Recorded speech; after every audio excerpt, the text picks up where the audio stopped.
And I think we got to move on to, did you have something to say? I just wanted to say that in order for, as far as the effectiveness for a documentary like this corporation to be effective, it really has to start with the premise of what are really valuable in our life, freedom, for example, or justice, or privacy.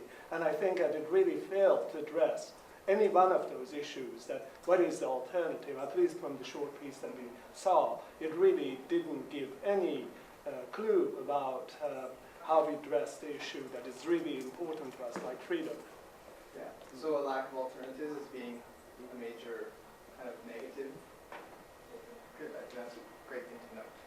So do you guys from the Fraser Institute want to tell us about this? Sure. So we saw a clip from the Fraser Institute. There was some kind of a commercial for their, they put the study out, and what they do is they put these report cards out, and they tally up all these numbers that they call performance indicators, and then they make lists of schools, and then they publicize these lists so people can go in and see what number the school got.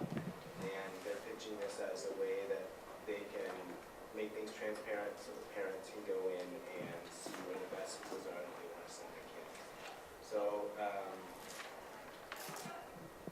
we felt that the audience was probably middle to upper class, that people that had some ability to change the schools their kids were in, and we probably weren't really the particular audience that the advertisement was for. And we thought that their overall motive was to promote their study and publicize it, and then the secondary motive was just to push their ideology that goes with that as well, and to get people to come to the website. And one way that the commercial kind of flowed was there was a woman that would ask these questions, and then there was this guy that would explain the answer. So she would say stuff like, well, parents are saying this, or the teachers' unions are saying that, and then he would kind of explain, well, this is why, it's good for parents to come and do this. And then she would say, oh, well, okay, well, don't the teachers' unions want competition and stuff like that? So one way that it kind of flowed was she seemed to be, kind of offering up the arguments against it, and then he would knock down those arguments, and then she kind of seemed like she was seeing how these arguments weren't really based on much. The other thing that they would do is she would say, there's issues, the teachers' unions, which I guess seemed like a bit of a boogeyman throughout the thing, are saying that there's no competition, and then he was saying, well, some teachers are better than others, and even in different income brackets, some schools are better than others. So it seemed like he was pushing these ideas that people probably wouldn't disagree with on their own, right? Some teachers are better than others, some schools are better than others. Now whether that means the way they're doing things is a good idea is debatable perhaps, but they were pitching these tautologies that people accept as true, and that was one of the ways that they were trying to persuade in the little clip. And then we talked a bit about whether it was effective or not, and maybe could have been effective for the audience they were going for. Does that mean it's not effective for you guys? I think it probably hit our biases because it seemed like they were kind of trying to sell something that we didn't really believe was there, right? So I don't think it was effective for anybody. It's an argument. And again, there's a huge ranking which school is the best, right? It's a completely oversimplification of all of the issues at hand, but it's interesting that for them it's this lovely parallel. I think that's going on. I say lovely in that lovely ironic sense of, oh, isn't it so nice that this is happening? But we chose that because whatever your argument with it, it's a tool that is used. I say a tool in quotations here, but it is absolutely referenced by a lot of parents. It is used really frequently, and schools, right? So whatever public debates are around them as an issue, they're a highly well-distributed and much used piece of media. Yeah. Yeah, to repeat what's been said entire complexity of an issue becomes reframed around a particular argument, a particular framework, a particular way of looking at it, where then the entire public dialogue gets focused on that.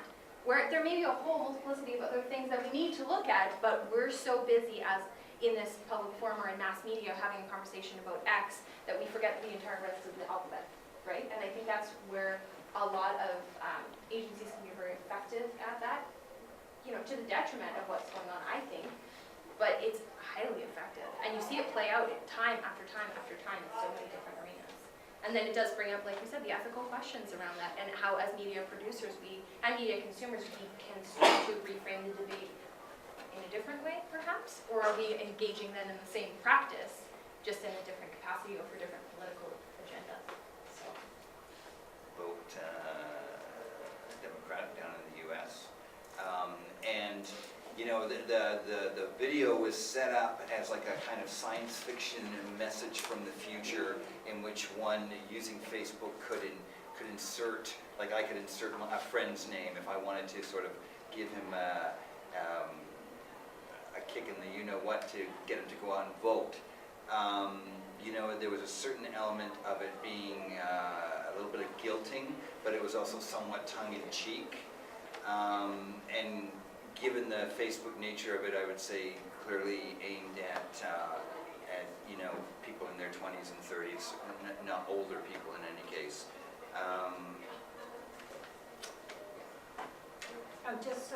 Does that by putting your face, your name in it, and saying, we have tracked all of these events down to you not voting in this election.